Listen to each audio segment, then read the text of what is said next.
Bendiciones, mis amados. Les hablo a su hermano y amigo Nelson Áñez, predicador y maestro por la misericordia de Dios. En esta oportunidad, mis amados, quiero compartir un tema sobre la marca de la bestia y el tiempo de su cumplimiento.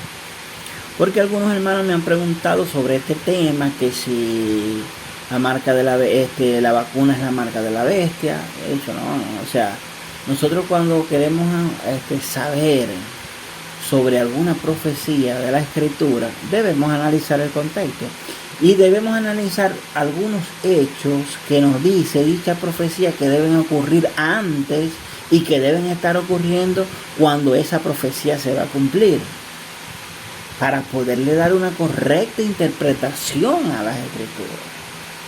Debemos usar varias herramientas, pasajes paralelos, contexto, en fin, para poder establecer. Entonces, bueno, vamos a estar analizando Apocalipsis 13 del 16 al 17 primeramente. Dice: y hacía que todos, pequeños y grandes, ricos y pobres, libres y esclavos, se les pusiese una marca en la mano derecha o en la frente, y que ninguno pudiese comprar ni vender sino el que tuviese la marca o el nombre de la bestia o el número de su nombre. Esta palabra marca que se utiliza aquí viene del griego karagma, que nos denota o nos indica una impresión, y se tradujo como marca. Ahora, ¿cuándo será el tiempo de esta marca que nos dice aquí Apocalipsis 13, versículo 16 y 17? ¿Verdad? ¿Cuándo será el tiempo? Vamos a leer ahora Apocalipsis 13, 11 y 12.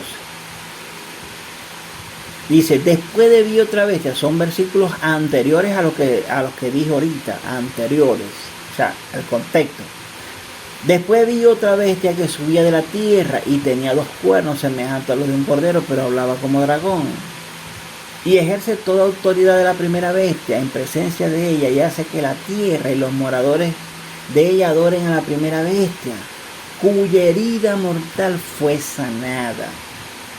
Para poder identificar el tiempo de la marca, ¿verdad?, o de la impresión, vamos a analizar algunos hechos que rodean dicho acontecimiento. En los pasajes anteriores, versículo 11 y versículo 12 de Apocalipsis 13, nos hace referencia a la primera bestia, es decir, el anticristo, y nos dice que tuvo una herida mortal y fue sanado.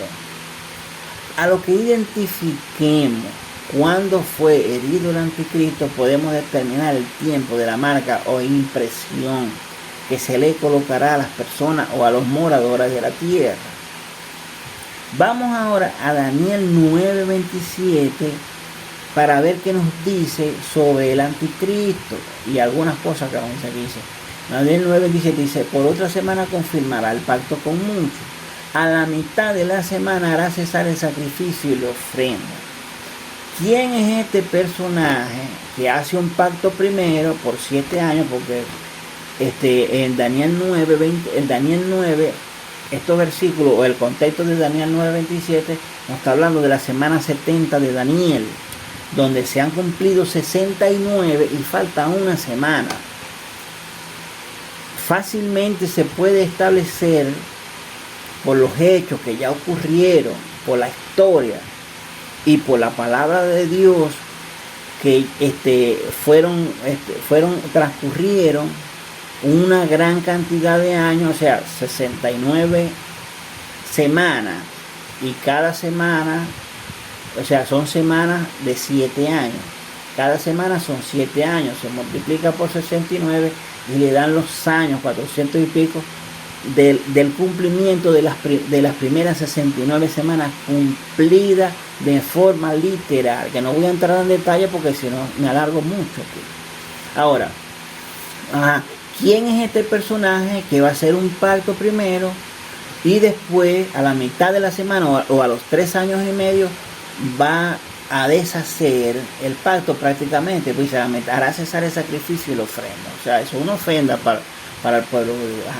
En Daniel 9:26, un versículo anterior a Daniel 9:27, dice: y el pueblo de un príncipe de que ha de venir destruirá la ciudad y el santuario, y su fin será con inundación, y hasta el fin de la guerra durarán las devastaciones.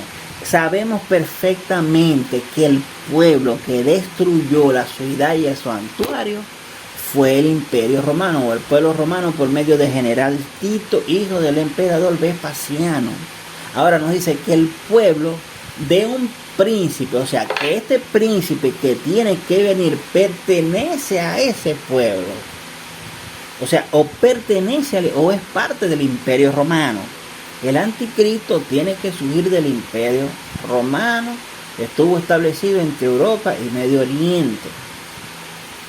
Y bueno, y eso es lo que nos dice la Biblia, pero no puedo entrar en muchos detalles porque imagínense.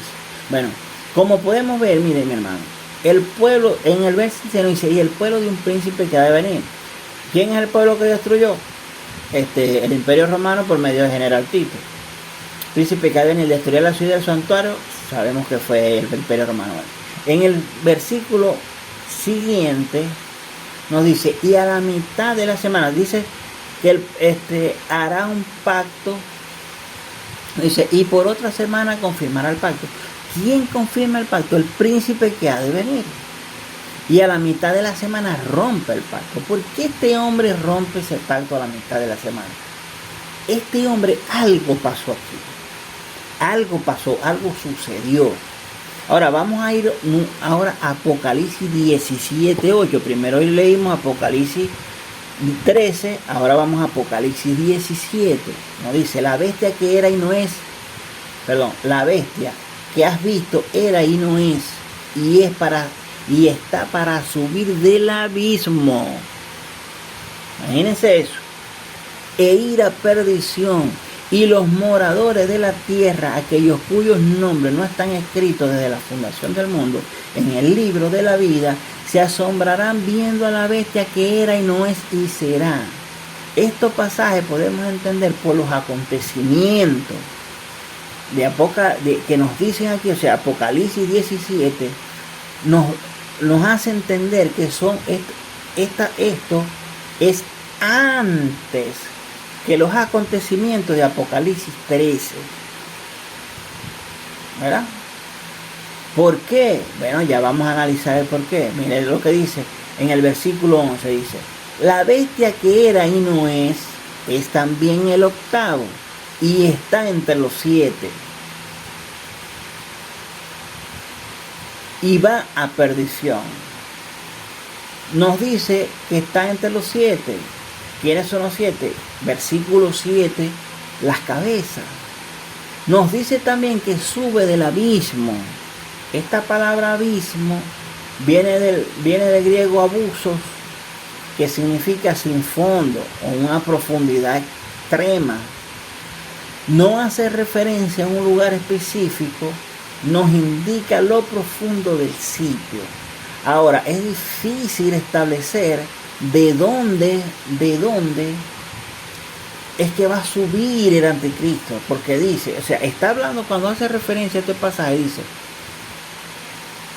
nos dice la palabra de Dios, dice, la bestia que has visto era y no es, y está para subir del abismo e ir a perdición. O sea, hay que analizar todo esto para poder establecer así. Vamos a analizar la frase que perdición, que dice ir a perdición y va a perdición. Vamos a analizar por qué en dos pasajes más de la palabra de Dios también nos habla del hijo de perdición. En Juan 17:12 nos dice, cuando estaba con ellos en el mundo, yo los guardaba en tu nombre. A los que me diste yo los guardé, y ninguno de ellos se perdió, sino el hijo de perdición. Recogemos que Judas fue poseído por Satanás antes de entregar al Señor. Los sucesos de Juan 17 se dieron luego que Judas sale de la cena. Pero antes de salir nos dice en Juan 13:27, dice, y después del bocado Satanás entró en él. Entonces Jesús le dijo, lo que has de hacer, hazlo más pronto. En el capítulo 17 de Juan, cuando el Señor está orando a Dios, le dice, todos los que me diste los guardé, y ninguno de ellos se perdió, sino solamente el hijo de perdición. Lo llama hijo de perdición luego de que es poseído por Satanás. También en otro pasaje en relación al anticristo nos dice, en 2 Tesalonicenses 2, 3 y 4 dice, nadie os engañe en ninguna manera, porque no vendrá sin que antes venga la apostasía y se manifieste el hombre de pecado, el hijo de perdición. En el verso 4 hace referencia a algunos sucesos que se darán, o algunos acontecimientos con respecto al hijo de perdición o al anticristo aquí en este contexto, perdón. Dice, el cual se opone y se levanta contra todo lo que se llame Dios o es objeto de culto, tanto que se sienta en el templo de Dios como Dios, haciéndose pasar por Dios. O sea, en el contexto de 2 de Tesalonicenses se lo llama del hijo de perdición y hace referencia a lo que hace. Hace referencia, se levanta en todo lo que se llama Dios y tanto que se sienta en el templo, es objeto de culto. Como lo dice la palabra de Dios en Apocalipsis, que hará que todos los moradores de la tierra le adoren, le hagan una imagen, aquí en el anticristo. Y ya en ese contexto, ya él ha tenido la herida de muerte y vivió. Bueno, tanto dice, como se sienta en el templo de Dios, haciéndose pasar por Dios. Objeto de culto, hace que le rindan pleitesía, adoración. ¿Cuándo sucede eso? Según Apocalipsis, es luego de la herida de muerte. Bueno, como les dije, cuando se hace referencia al hijo de perdición, los sucesos que describe el capítulo 4, podemos notar que es después de romper el pacto, porque hace referencia al templo. Hace referencia, se sienta en el templo de Dios, como lo dice Daniel, y a la mitad de la semana hará cesar el sacrificio y la ofrenda. ¿Verdad? Daniel 9:17, a la mitad de la semana hará cesar el sacrificio y la ofrenda, y después de la muchedumbre de las abominaciones vendrá el Consolador. Para mí la abominación es él sentado ahí poseído por un demonio o por lo que sea. ¿Verdad? Bueno, como vimos en los pasajes citados, muestra que el anticristo será herido luego de los primeros 3 años y medio. En Apocalipsis 13:5 nos dice que tiene la herida de muerte y vivió. Por eso yo le he dicho a ustedes que el Apocalipsis 17 es antes, o sea, la narrativa es antes de que el anticristo sea herido y sea poseído. Vamos a ir a Apocalipsis 17:12, dice, y los 10 cuernos que has visto son 10 reyes que aún no han recibido reino, pero por una hora recibirán autoridad como reyes juntamente con la bestia. Recuerden esto, juntamente con la bestia. Estos tienen un mismo propósito y entregarán su poder y su autoridad a la bestia. Como dije en la descripción de Apocalipsis 17, es antes de Apocalipsis 13. Lo entendemos por la descripción. Fíjense, en Apocalipsis 13 nos dice que fue herido y vivió. Y luego de esto comienza a blasfemar y a perseguir los santos de ese tiempo. En Apocalipsis 13, 5 al 7.